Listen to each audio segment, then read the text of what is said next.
The view from the Moonco's executive suite would make a lesser man, a human, dizzy. The building is so tall, it sways in the wind. But that's the price of tasting rare air and having all of Lower Manhattan at your feet. Up here, it's easy to forget you're mortal. Up here, it's easy to feel like a god. A shadow falls across the glass as Billy, my second in command, comes to stand beside me. "We're almost there," he says quietly. I know he's referring to the vow we made years ago in our dorm at Yale on the worst day of my life. The day my father was murdered and our enemies destroyed everything he'd built. "Almost," I growl. We both stare at the building across from us. The building our enemies erected to taunt us. "We're close." He claps his hand on my shoulder. "The Adelwolfs won't know what hit them." I pivot and take a seat at the head of the conference room table. Billy heads to open the door to signal that the meeting is about to start. The rest of the executive team starts to file in. That's when it hits me. A sweet scent, both bright and citrusy but complex like nutmeg. Mouth-watering. It's on the tip of my tongue to cuss and ream someone out. Perfumes and colognes of any type are banned from the premises.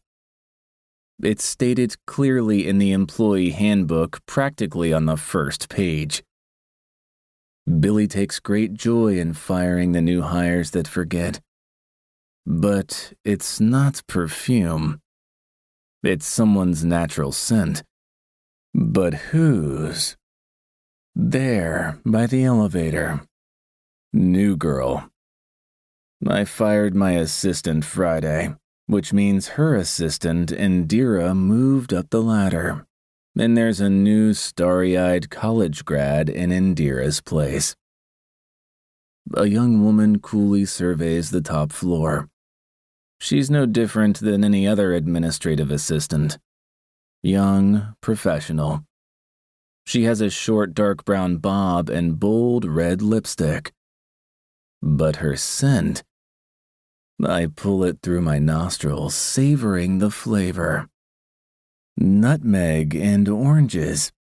Maybe a hint of something exotic like frankincense.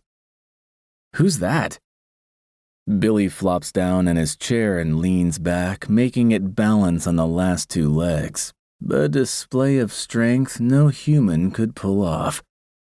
At my glare, he lets the chair fall to all four legs with a thump.